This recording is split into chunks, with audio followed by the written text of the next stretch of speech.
Бүгінде мемлекет тарапынан берілетін қайтарымсыз гранттар көптеген азаматтардың өз ісін бастауына үлкен мүмкіндік беріп отыр. Осындай қолдаудың арқасында өңірімізде жаңа тіс емханасы ашылып, халыққа сапалы қызмет көрсетуді қолға алды. Біз бүгін осы игі бастаманың басында тұрған емхана жетекшісімен тілдесіп, оның кәсіп жолындағы алғашқы қадамдары туралы сұрап білетін боламыз.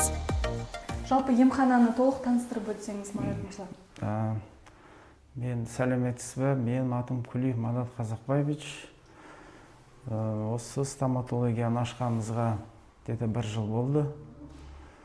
Стоматологияның аты эстетик болады. Первое необходимо бәрін істейміз.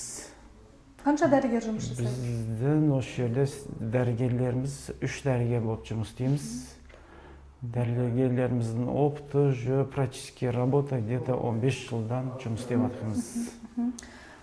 Мемлекеттен қайтарымсыз грант арқылы қандай құрал жабдықтар алдыңыздар?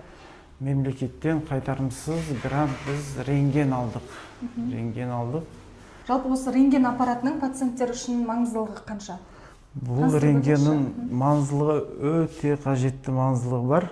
Бұл германский аппарат болады. Сразу түсіріп, осылай компьютерге шығарамыз. Сразу анерде ірінбеген тіс, таза тіс, жұлынатын тіс сразу определяция етіледі. Жас стоматолог мамандарға қандай кеңес бересіз?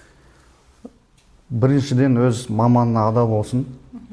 Біріншіден сол, енді любой жұмыстың басы соғы. Дәл осы мамандықта жүргеніңізге қанша уақыт болды? 15 жыл болды.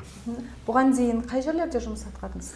Бұған дейін Алматыда жұмыс болды, ауылдың өзінде Ақсу-Жабағы Шипая жайысында болды, кейін өзімізде осы ауданда болды.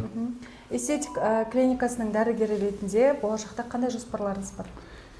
Енді болашақта имплантация дейді, қазіргі заманауи немен имплантация, кейін тіс салу, венеры дейді, сондай бар енді. Жобаларды алып келуге мүмкіндіктеріңіз бар, иә? Тағы да қайтарымсыз грантқа қатысып, қандай бір толықтырулар енгізгіңіз келеді? Әрине тағы да бір қатысып, сол именно бағана айтқан имплантация дегендерді, аппараттарды алып, сондайларға жобаларымыз. Мен осы жерге, осы дәрігерлерге келіп жүргеніме біраз уақыт болды, рахмет.